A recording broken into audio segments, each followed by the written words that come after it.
안녕하세요, 구독자 여러분. 오늘은 오랜 세월을 거쳐 파출부에서 100억대 구자로 처지가 바뀐 한 분의 이야기를 들려드리겠습니다. 마지막에 상콤한 음료수 스토리가 펼쳐지니까요. 기대하셔도 좋습니다. 그럼 오늘도 출발해 볼까요? 제가 전해드릴 이야기는 톡톡 싸며 연박짱입니다. 음악 안녕하세요. 제 이름은 올해로 60대에 접어든 한 여자입니다. 요즘은 나이가 들어서 그런지 멍하니 창밖을 바라보거나 넋을 놓고 있는 시간이 많아졌어요. 잠은 어찌나 빨리 오는지 모르겠어요. 아직 젊은 듯 하지만 몸은 하루가 다르게 처지는 것 같고 기운도 없습니다. 지나간 일을 돌아보는 것은 별 의미 없다는 걸 알지만 이런 기운 없는 날엔 저는 거실에서 계속 있게 되는데요. 부엌 씨는 의자에 앉아서 우리의 지난 삶을 곱씹어 봅니다. 평범하다면 평범할 수 있는 삶이지만 다른 관점에서 보면 한 편의 드라마 같아요. 소위 말하는 자수성가를 거두며 어릴 적부터 매우 가난한 집에서 태어나 살았어요. 가난한 농촌에서는 학교에 오래 다니지 못하고 집안일을 도와야 했기 때문에 이웃 동네 비슷한 영변의 남자를 만나 결혼했어요. 가난했기 때문에 생활은 힘들었어요. 남편은 농사를 지으며 다른 일도 해야 했고 제게도 소일거리를 시켜주고 일을 시키면서 농산물을 수확해내어 팔았기 때문에 겨우겨우 생활을 이어나가고 있어요. 그렇게 여러 해가 지난 후 남편이 아무래도 농촌에 있는 것보다는 일자리가 많은 도시로 나가는 것이 더 좋을 것 같다고 해서 제 나이 25살의 때에 인근 대도시로 이사를 가게 되었습니다. 남편은 공사 현장에서 일을 구해서 나가고 저는 제가 할 수 있는 일을 찾았어요. 처음에는 식당에서 일을 시작했습니다. 설거지를 하거나 양파를 까거나 재료 손질을 하는 업무를 맡았죠. 제가 취직한 식당은 큰 기차역 근처의 보건식당이었는데 기차 시간이 바쁜 손님들을 위한 집이었어요. 빨리발발 밥이 나오는 것이 중요했기 때문에 쉬울 것만 하면 하루가 빨리 지나갔습니다. 그리고 속닥거리는 3년이면 풍어를 읊어낸다는 속닥거림대로 식당에서 일한 지 2에서 3년이 되자 어느 정도 요리 비법을 터득하게 되었습니다. 어깨를 넘어다보다 깨달은 책임을 배우고 힘든 일로 이끌 때가 있었지만 결국 시장에 들러 남편을 위해 세련된 저녁을 차리기도 하면서 우리 부인으로서 힘겨웠지만 보람찬 삶을 보냈습니다. 남편은 성실하고 옥한의 사람이었어요. 늘 게으르지 않고 언제나 자신의 역할을 다하며 나에게 해로운 말 한마디라도 하지 않는 내면이 깊은 사람이었죠. 비록 부모님의 결혼이지만 나에게는 지지막으로 되어주는 기둥 같은 그런 남편이었어요. 결혼한 지 3년이 지나 식당에서 일하는 동안 임신이 발표되어 10시간을 줄이다가 출산을 앞두고 일을 그만두게 되었습니다. 그렇게 10달 동안 품속에서 보낸 아기는 이렇게 태어납니다. 듬직한 아들을 낳았습니다. 제가 아들을, 아닌 대신 아들을 낳았기 때문에 남편은 자신이 딸 대신에 아들을 더 갖고 싶어 했습니다. 한바구음을 지으면서 우리 가족은 3명이 되었습니다. 이후 3년 동안은 저는 집에서 아기를 키웠습니다. 친정과 시댁이 멀리 떨어져 있어서 어디로 가든 편하게 쉬를 않았습니다. 그래서 저 혼자 아이를 돌봤어요. 당연히 집안이 어려워졌고 항상 일을 마치고 돌아오면 남편은 제가 차려주는 저녁상을 즐기면서 얘기를 나누던 것이 남편이 한숨을 내쉬고 얼굴을 찌푸리기 시작한 것으로 시작했네요. 남편이 어려워하는 것 같아 몇 번이나 말을 걸어보았지만 남편은 제가 알면 도움이 될 것이라도 적당히 잘 챙겨줍니다. 어느 날 갑자기 소리를 죽이고 전혀 예상치 못한 말을 툭툭 내뱉었죠. 제게는 무언가 잘못된 것 같았지만 남편이 말을 하지 않아서 당황해도 참고만 있을 수밖에 없었습니다. 남편은 요즘에 업무가 바쁘다며 늦게 들어오기 시작했어요. 저는 혼자 아이를 안고 뛰어다니면서 집에 외롭게 남겨야 했죠. 원래는 저녁 7시에는 꼭 들어오시던 분인데 언젠가부터 남편은 10시나 11시가 되어야 집으로 들어왔습니다. 언제나 걱정이 되는 모습으로 이러고 갑자기 더 심해졌어요. 빚을 청구하는 통장이 날아오고 저는 고깃밥 말고는 절대 살 수 없었고 콩은 남아도 개들일 만큼의 간장만 뿌려 밥을 먹었습니다. 식사나 기타 생활에서 변화가 있었지만 옷은 계절마다 변하지 않았습니다. 그 정도의 긴장편이 어디서 주류를 샀거나 있었는지 술에 젖다 들어왔습니다. 어느 날 남편이 들어오지 않아 걱정되어 전 아이를 침대에 두고 골목 끝으로 나가 남편을 기다렸습니다. 가로등 불빛을 의지하여 남편을 기다리던 도중 약 1시간이 지난 즈음 골목 끝에서 어떤 사람의 그림자가 보였습니다. 그 사람이 말했습니다. 자기야, 오늘도 늦었네. 여자가 짜증스럽게 대답하더라. 생각하면서 꽃차 뭐 하고 있어? 진짜로 말하지 마. 내가 고쳐놓을 테니까 두대요. 그럼 나랑 어느 동네에서 살 거야? 아래를 봤어. 마담 언니가 우리가 살 꽃을 싸게 팔고 있는걸? 삼조꽃이 이러한 대화가 오갔습니다. 그래요. 이제 꼴보기 싫은 여편네 하고 애새끼만 취업 얼음 되겠네. 아예 하루 종일 빽빽 울어대는데 진짜 미치겠다. 니까 나 닮은 구석도 하나도 안 보이고. 얼른 꼬투리 잡아서 쫓아낼 나만 미도 한번 안아보자. 음아가 그렇게 제 남편과 어떤 여자가 골목에서 스킨십을 하고 있었어요. 저는 너무 당연히 그들을 지켜만 봤을 뿐이었죠. 멍하니 입을 벌리고 있는 저희는 서로 분야의 눈물이 줄줄 흘러내리고 있었습니다. 과거에 목하고 성실해서 좋아했던 내 남편이었는데 다른 여자 앞에선 저렇게 말을 많이 하는구나. 먼저 스킨십 하자고도 아는 건 아니라고. 도대체 나에게 조금이라도 마음이 있어? 그래야 해요, 맞습니까? 7가지 생각이 머릿속을 스쳤다습니다. 저는 골목의 한가운데에 한참 서서 멍하니 있었는데 갑자기 슈퍼에 가서 두부를 사러 갔어요. 그리고 집에 돌아왔어요. 애 놔두고 어디 다녔어요? 아, 당신 왔구나. 아이가 잠들어 있어서 잠깐 슈퍼에 가서 두부를 사려고 했어요. 나는 전혀 먹지 않았어요. 피곤해서 잠들었어요. 편하게 앉아 있으면 나가서 채워주세요. 응, 올게. 그 여자 앞에서 마치 드라마 주인공처럼 호탕하게 웃으면서 재밌게 웃었는데 저한테는 한 번도 눈길을 주지 않았어요. 남편과 전우가 이렇게 되었을까요? 제가 조금 더 부드럽게 하고 아이를 더 챙기면 이렇게까지 나쁘게 되었을까요? 밤새도 일하면서 전 처음에 왜 이런 일이 벌어졌을까요? 되었는지 생각하다가 나중에는 자포자기 심정이 되어 그냥 한 번 바람이라면 내가 참아야 되는 건 아닐까 하는 여러 가지 생각을 했습니다. 그런 생각 끝에 이혼해버릴까 하는 마음도 있었지만 이혼한다면 그 인간이 아닐까 하는 건 물론 제대로 대가를 치는지도 모르겠고 또 제가 먹고 살 수 있는 수단이 딱히 없는데 몰라 될지도 모르겠어서 아득한 낭떠러지 절벽으로 떨어지기 직전에 마치 제가 매달려 있는 것 같은 만큼 불안감만 내 마음을 가득 채웠습니다. 그렇게 몇 달은 남편의 바람을 알면서도 모른 척 그 여자가 그냥 그렇게 헤어지기 바라면서 남편에게 아무 내색도 않고 아기에게 집중하며 지냈습니다. 그렇게 몇 달, 몇 년이 되고 그러다 보면 수간 이 모든 것을 하나씩 이해하게 될 것입니다. 흐려지게 해줄 것이라고 전 바보같이 믿었어요. 그러나 사람의 마음은 한 번 멀어지면 다시 가까워지기 어렵답니다. 남편과 나는 대화도 없이 그냥 타인처럼 지내다 보니 나 또한 살갑게 말도 못 걸고 모른 척하는 것만이 최선일 거라고 생각하게 되었어요. 우리가 부부인지 뭔지 알 수 없는 지경에 이르렀습니다.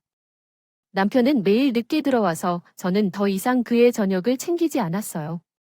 어차피 다른 여자와 술을 마시고 맛있는 것을 먹고 들어오는 것을 알기 때문이죠. 그러던 어느 날 버스가 들어왔어요. 어서 오셨네요. 왜 일찍 오시나요? 흰옷 밑집갈 석 도대체 반기는 사람이 있어야지. 아, 미안해야 전 설거지하다가 남편이 왔길래 당연히 저녁을 먹고 온 줄 알고 주방 정리를 하고 아이를 재우고 방에 들어갔습니다. 그런데 남편이 갑자기 제가 들어간 방문을 손으로 세게 내려치는 것이었어요. 여보, 왜 그래요? 지금 남편이 왔는데 밥도 내놓지 않고 어딜 방으로 키워드로 가 약식을 안 드셨어요. 전 항상 먹고 온 인하군가 싶다고 어딜 말하고요. 남편이 식탁 의자를 저와 아이를 향해 던졌습니다. 저는 아기를 황급히 감싸 안치다 다리 전체와 그 의자가 부딪혔고 의자 다리를 찔려 피가 철철 나기 시작했어요. 아기는 자르다가 놀라 자지러지게 물었습니다. 울지 마. 얘야 이런, 왜 그래요 뭐, 시끄러워서 습기를 데리고 나가줘. 헤어 폭포. 남편은 그렇게 피를 흘리고 있는 저와 우는 아기를 질질 끌다시피 맨몸으로 쫓아내고 문을 잠가 버렸습니다. 저는 비에 젖은 저녁을 다 먹으며 눈물을 철철 흘렸어요. 다리가 마비된 것처럼 아파 꼼짝도 할 수 없었는데 남편은 기어이 문을 열어주지 않았습니다. 그렇게 저는 아기의 울음소리를 뒤로 미루게 되었습니다. 그리고 그만 정신을 잃은 채로 깨어났습니다. 눈을 떠보니 근처 성당에 있는 방 안에 내가 있는 것을 깨달았습니다. 지나다가 밝은 이웃이 저를 성당으로 데리고 왔다고 합니다. 저는 독실한 천주교 신자이기 때문에 자신이 거를 잘 아는 신부님께서 기꺼이 저를 받아주시며 잠시 머물 수 있도록 방을 내어 주셨습니다. 또 감사하게도 성당 사람들이 제게 필요한 생필품 등을 챙겨와 주었습니다. 몇 일을 그곳에서 머문 동안 아이를 돌보고 성당 일을 도와가며 시간을 보냈습니다. 남편이 저를 쫓아내고 다른 여자를 집에 들인다고 하더군요. 재직 중인 과학자는 밖에서 삶을 온전히 살고 있는 모양이라고 합니다. 성당 사람들은 무슨 일이든 도와주겠다고 하셨습니다. 다시 어린아이에게 이렇게 아버지 자제를 없애는 것은 너무 어려웠지만 그 집으로 돌아가는 것은 당장은 좋지 않을 것 같았어요. 끔찍한 일들이 집에서 벌어진 것이 계속해서 떠올라 정신적으로 고통스러운 삶을 이어갈 것만 같았습니다. 끔찍한 집과 남편으로부터 멀어지고 싶었고 몸을 좀 회복한 후 시골의 친정으로 내려가게 되었습니다. 친정 엄마에게 진심으로 미안하다고 말하며 1년 간만을 받고 아기를 맡아달라고 부탁했고 한 달에 한 번씩 내려와 생활비와 아기 돌봐주는 돈을 주겠다고 약속하고 눈물로 이별을 했습니다. 그리고 서울에서 새로운 일자리를 찾기 시작했습니다. 학력도 짧고 기술도 없는데 제가 자신 있는 한 가지가 있다면 그것은 요리입니다. 같은 요리를 해도 맛있다는 이야기를 어릴 때부터 자주 들었습니다. 예전에 잠깐 식당에서 일을 해본 적도 있었고 그래서 일자리를 알아볼 수 있는 곳에 문의했더니 숙식 제공과 함께 아기 돌보기나 가정부 업무를 하는 일도 많다는 말을 들었습니다. 그래서 그것도 괜찮다고 했고 일이 힘들어도 돈을 많이 버는 곳에서 일하고 싶다고 했습니다. 이제는 아기를 혼자 키워내야 해서요. 1년 정도 일하면서 돈을 모아 아기와 함께 살 집을 마련하는 계획이었습니다. 떨어진 지 며칠도 되지 않았는데 벌써 아기가 너무 보고 싶었어요. 저는 아기 100일 때 찍은 사진을 지갑에서 꺼내어 보았어요. 그때 100일 사진을 찍을지 말지 고민했었는데 정말 찍어서 잘한 것 같았어요. 친척 엄마에게 한 번씩 전화를 들었는데 전화기 너무 우리 아기의 울음소리가 들릴 때면 전화를 끊고 미친 듯이 불렀어요. 아가야, 엄마가 미안해, 엄마가 미안해, 아가야, 아기에게 할 수 있는 말이 없어서 저는 그 말만을 반복하며 울었습니다. 한없이 눈물을 흘렸습니다. 곧이어 돈을 벌어야 했고 아기 되어 돌아가고 싶었어요. 모아놓은 돈도 한 푼 없어서 아기를 키우는데 힘들다는 생각에 너무 고통스러웠습니다. 다행히도 인력소개소에서는 며칠 만에 가정부로 일하게 될 수 있었고 그 집은 대학교 교수 부부가 사는 집이었습니다. 중학생 딸 하나가 있었고 정원은 그림처럼 아름다운 꽃들로 가득했어요. 남자 교수님의 취미는 석재 조각이었기 때문에 희귀한 돌들도 많이 있었습니다. 다른 노동자들이 있었지만 가정부로 일하는 저가 집사님으로서 배울 수 있는 것을 체계적으로 가르쳐 주신 책임자분이 계셔서 행복하게 일을 배울 수 있었습니다. 식구들 사이의 관계는 음식 만드는 방법부터 가정장만 방법까지 모든 살림 지식과 청소하는 방법을 배웠습니다. 성실하게 1년 동안 그 집에서 근무했더니 돈도 꽤나 모았고 자신도 쌌습니다. 집주인 부부는 교양 있는 분들이셔서 그런지 고용인인 저에게도 항상 존중을 베풀어 주셨고 간섭하지 않으셨어요. 어느 날 사모님께서 제가 세탁소에 옷을 맡기러 가는데 뭐가 필요한지 신중하게 생각하면서 계시다가 갑자기 사모님이 떠오르시며 미스 김이라고 물으셨어요. 네, 김이 맞습니다. 아니요, 미스가 아니라 결혼했습니다. 돌쟁이 아기가 하나 있습니다. 어딨어요? 어쩌다 낫 하나 더해요. 사모님은 제 이야기를 듣자 무척 놀랐는데 쉬더니 저에게 잠깐 앉아보라고 하고 혼자 아기를 놔두고 일하냐고 물으셨어요. 저는 남편과 헤어지게 된 이야기와 친정엄마가 아기를 돌봐주고 있다는 얘기 그리고 1년 후 같이 살 집을 찾으려는 생각이라는 내용을 솔직하게 말씀드렸습니다. 둘러대봤자 계속 물으실 것 같고 어차피 일어난 일인데 숨기는 게 아쉽더라고요. 사모님은 마음이 아프다는 것 같아서 쟤를 바라보면서 제 손을 잡아주셨어요. 그러고 나면 명절마다 아주 예쁜 아기 내복을 사주셨어요. 고양이 옷을 입혀주고 볼을 바르는 것을 좋아하셨어요. 첫 직장에서 행복했습니다. 일은 힘들었지만 열심히 하니까 칭찬도 받고 보너스도 많이 주시고 마음 써주셨어요. 돈 많은 사람들이 이렇게 친절하고 여유 있고 따뜻한 마음을 가질 줄 몰랐어요. 생각도 되게 많이 했죠. 그래서 드디어 아기와 함께 살 집을 구할 수 있었습니다. 낡은 다세대 주택이지만 집 자체는 수리해 깨끗했고 대로변에 자리해 있어 치안도 안전할 것 같았어요. 친정엄마께도 그동안 힘들었다고 인사드리고 마침 서울에서 일자리 구하고 싶다는 동생과 함께 아기를 데리고 나왔습니다. 아기는 함께 있지 못한 동안에도 함께 있던 것처럼 익숙한 느낌이 들었어요. 많이 힘들었어요. 그동안 같이 있지 못한 것이 너무 마음 아프고 속상해요. 이제 제법 공활이도 많이 하고 엄마 같은 말들도 하는 것을 알기가 너무 사랑스러웠습니다. 어떤 일이 있어도 이렇게 예쁜 아이를 많이 케어할 것이라고 다짐했습니다. 일자리를 다시 찾아야 할 때, 인력센터에 가서 입주가정부로 일할 때 굉장히 잘한다고 평가받았습니다. 그래서 이번에도 입주가정부로 해보자고 했지만 이제 아기를 데리고 있어서 가정부로 일하려면 출퇴근하는 가정부로만 일할 수밖에 없을 것 같아요. 저는 반나절 정도만 일하고 싶습니다. 자리를 찾아보고 있었습니다. 동생이 다행히 저녁에 나가는 일을 맡게 되어서 동생과 저는 교대로 아이를 돌봐야 했던 거죠. 아이를 돌봐주는 대신으로 월세나 생활비를 동생이 부담하지 않도록 했고요.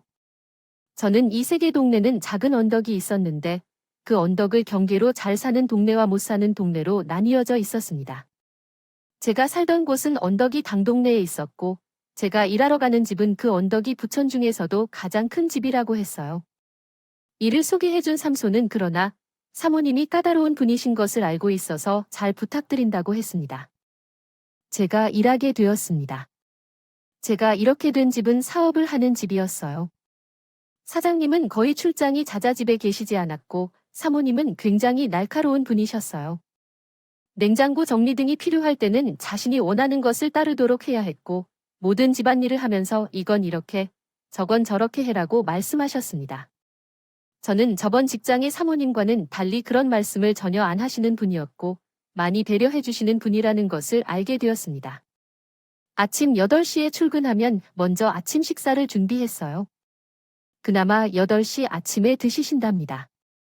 다행이라면 다행이었습니다. 덜 찍어 먹는 양반이었다면 더 일찍 축하를 했을 텐데요.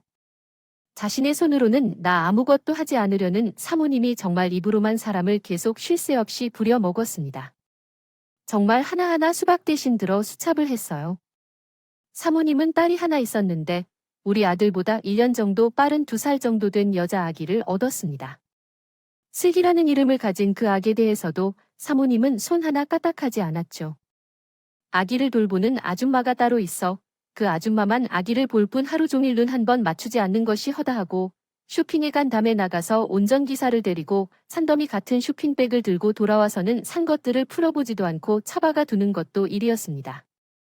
필요하지도 않는 물건을 잔뜩 사서 창고에 놔두는 이상한 행동을 계속 하시더라고요. 한 번은 사모님이 제게 창고로 가자며 자신이 입던 옷을 주신 거였어요. 여름 원피스였습니다. 김씨, 이건 어떻게 해야 할까요?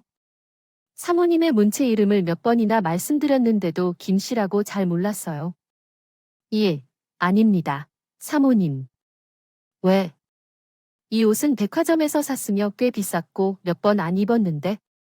아니요. 제가 이렇게 화려한 원피스를 입고 갈 곳이 어디 있겠어요?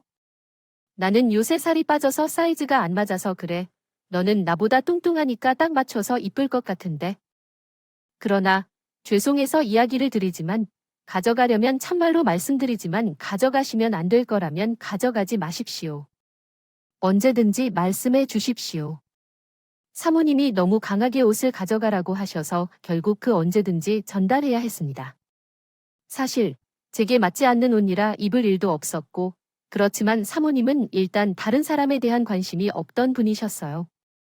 결국 그 옷이 빌 가치가 없어서 성당에서 불우이웃 도움으로 도움을 받을 수 있는 시장을 열었는데 그곳에서 옷을 기부했습니다. 그런데 문제는 며칠 후에 발생했습니다. 김 씨, 전에 드렸던 옥이 여전히 있었어요. 자, 출근하자마자 사모님이 갑자기 물어보셨어요. 저는 너무 당황해서 솔직하게 대답하지 못하고 그냥 가지고 있다고 말했죠. 4개 가지고 있습니다. 그러자 사모님께서 그거 다시 갖다 놔만 바꿔 쓰니까 4개 하셨어요. 아, 사실은 제가 성당에 기부했는데 왜 성당에 기부를 했냐고 크게 물었습니다. 제가 완전히 받은 줄 알았는데 너무 안 올라서 불편하다고 느꼈습니다. 또 끼를 낸다며? 아, 진짜 짜증나게 했어요. 내가 너희 브라에게 딴 곳에서 가져다 주려고 있었어. 그리고 너희들이 가지고 있다가 내가 기분 나쁘게 한다고 하면 다시 가져가라고요. 가꾸어야 한다. 왜 삼다른 곳에서 가져오느냐? 사모님은 불같이 화를 냈어요. 어떻게 해야 할지 몰랐죠.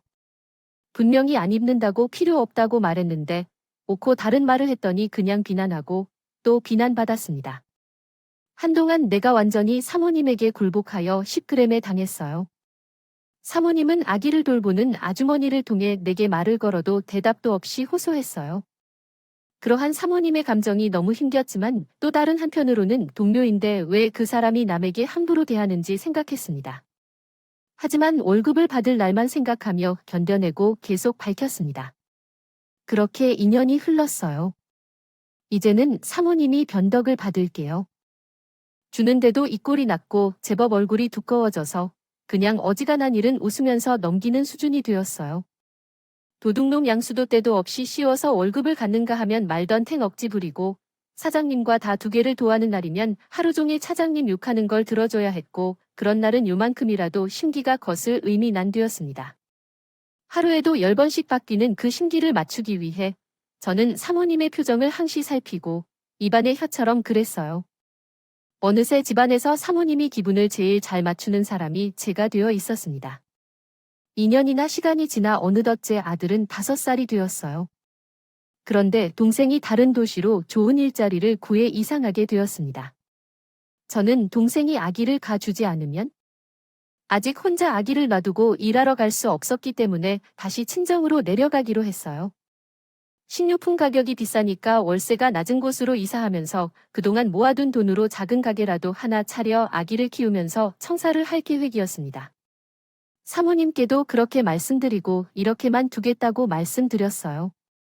사모님은 몇 번 아쉬워하실지 몰라도 돈을 조금 더 주겠다거나 아이만 친정에 맡기고 여기서 계속 이렇게 하면 안 된다는 등의 압박을 걸었지만 저는 계속 사용하겠다고 결론을 내렸습니다. 그래서 마침내 그만두는 날이 왔어요. 사정상 제가 미흡한 점을 이해해 주셔서 감사했습니다. 건강하세요. 그동안 고생하셨어요. 수고 많으셨습니다. 저는 선물을 들고 그분 집으로 가야 했어요. 선물 상자를 열어보니 여러 벌의 옷이 들어 있었어요. 하지만 그중 일부는 세탁되지 않고 그대로 상자에 담겨 있었어요. 미묘한 고민 끝에 결국 터미널에서 그분에게 옷을 버리고 떠나게 되었습니다. 이렇게 해서 이야기가 마무리되었습니다. 감사합니다. 집에 갇힌 채로 그 사모님이 저에게 영원히 갚을 수 없는 빚의 존재로 남게 되었습니다. 고향으로 돌아가 작은 백반 가게를 오픈했는데 장사가 잘 되었습니다. 저는 모든 요리를 정성을 다하여 내놓았는데 특히 된장찌개의 국물은 오랜 시간을 들여 만들었습니다. 우리 집의 된장찌개는 강력한 된장 맛과 일반적인 된장찌개의 맛을 동시에 느낄 수 있는 특별한 맛으로 손님들에게 인기가 많았습니다. 예상보다 더 많은 손님이 방문하게 되어 외지로 취직했던 동생도 가게에 합류했습니다. 가끔 바빠서 친정어머니도 주말에 가게를 도와주셨죠. 그렇게 저는 고향에서 큰 성공을 거두며 상상도 할 수 없는 많은 돈을 벌게 되었습니다. 벌어졌고 지난 몇 년 동안 우리의 가게는 지역에서 손꼽히는 맛집으로 칭찬을 받았습니다. 가게는 확장을 여러 차례 거듭하며 지점도 새로 열었습니다. 그렇게 우리 아들이 5살인 시점부터 25살이 될 때까지 저는 2층 빌라, 맛집, 그리고 아파트를 소유한 부자가 되었습니다. 이러한 성공을 이루며 저의 어린 시절을 알았던 사람들은 인생은 한 번뿐이고 태도를 바꾼다면 늘 성공할 수 있다고 말해주며 저를 응원해 주었습니다. 특히 제 고생을 지켜본 동생은 제 성공을 보며 노력의 결과가 이렇게 크다니 정말 대단하다며 감격을 표현했습니다. 제 아들은 인턴 시절의 가난한 경험을 기억 못할 정도로 부유한 환경에서 자라며 귀족적인 태도로 성장해왔습니다. 식당이 잘 되기 시작한 이후로부터는 아들의 모든 소망을 이루어주고 영어 공부도 하라며 좋은 대학에 보낼 수 있도록 아낌없이 돈을 쓰며 만든 우리나라의 대학에 다니는 대학생이 되었습니다. 서울에 있는 대학을 다니면서 아들이 편하게 공부할 수 있도록 아파트 한 채를 샀습니다. 그렇지만 25살이 되는 그때 아들은 최기호랑 친구가 생겼다며 갑자기 결혼을 하고 싶다고 했어요. 아니, 군대도 아직 안 다녀왔는데 무슨 결혼이야? 군대를 얼른 다녀와야 하는데요. 엄마로서는 여자가 너무 좋아서 그를 놓치기 싫다는 아들의 말을 걱정스러워하게 됐습니다. 결혼 후 군대에 가면 잘 될까요? 아, 그것은 좀, 이 군대에서 돌아오면 다시 생각이 바뀔지도 모르겠네요. 잘 이해가 안 돼요.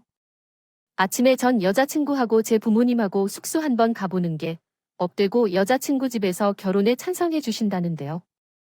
그리고 조군을 다녀오는 것도 여자친구는 괜찮다 하더라고요. 아들은 제가 너무 어리게 보신다고 반대하지만 끝까지 잘 대답을 해주셨어요. 저는 아들을 세상에 대해 모릅니다. 그리고 그 여자의 부모들은 뭘 원하는지 궁금해하고 있는데요. 아직 어리고 경험이 모자라는 사람들이 말을 하면 그 말을 따르는 게 아니라 막을 생각해야지. 왜 그러세요? 내가 생각했을 때 부모님을 만나고 상의를 하는 것이 좋다고 느꼈습니다. 아들에게 그러면 같이 하세요. 한번 만나자고 말한 것뿐인데 아들은 그것을 상견례로 생각하고 승리에 나서 준비했습니다. 엄마가 좋아하는 동네 일식집으로 장소를 정했다는 이야기를 듣고 만나면 꼭 결혼시키고 싶을 것 같다며 이별의 벨소리를 하면서 바람을 잡았어요.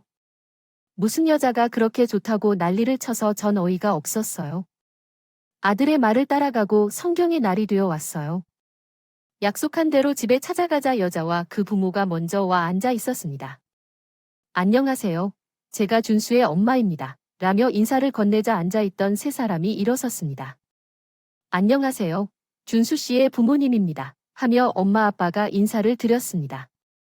안녕하세요. 어머님이 준수 씨한테 많이 이야기를 들었다고 합니다. 아들은 이미 그쪽 부모를 몇 번 본 적이 있었어요. 그 모양이 편하게 인사했어요. 벌써 그 집에서는 제 아들을 사순이 대하듯 살갑게 대하는 것 같았어요. 그쪽 엄마가 대뜸 자기 아들에게 반말을 해서 그렇겠죠. 준수야, 오는데 차 막히지 않았어? 괜찮습니다, 어머니. 제 아들에게 간단한 말을 하는 게 마음에 안 들었지만 그냥 시피 가는 것처럼 보일까봐 아무 말도 하지 않았습니다. 아들을 얻자 친구라는 술기라는 여자는 흰 피부에 동그란 눈과 화려한 외모를 가졌어요. 썰기라는 이름이 어쩐지 어디서 들어본 것 같았지만 기억이 나지 않았어요. 음식이 나오기 시작하자 상대편 부모 쪽에서 이야기를 꺼냈어요. 고향이 어디입니까?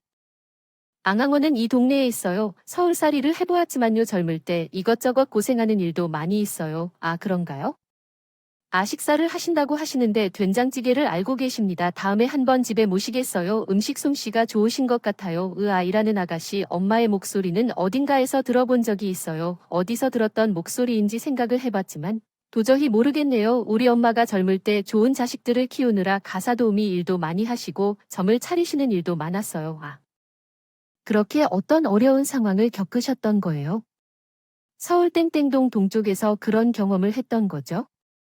우리도 그 동네에서 살았었단 말이에요. 예전에는 정말 잘 살았었거든요.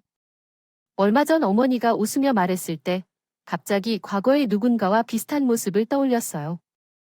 예전에 살던 두 번째 집에서 사부님의 엄격한 모습이 비춰지는 것이었어요. 그런데 그 사모님 같아도 너무 옷차림이 소박하고 형편이 좋지 않은 것 같았습니다. 혹시 그 사모님의 이름을 확인해 보려고 물었더니 추영란 사모님이세요? 라고 대답하더군요. 너, 어떻게 와 같은 말을 하며 혼란스러워했어요. 저의 이름이 무엇이십니까? 아, 어디쯤까지 집이신가요? 그 집에서 이른 시간에 새로 온 김씨 신부인이시죠. 마차에서 뭔가 말씀드렸는데 계속 김씨라고 하셔서 좀 당황했어요.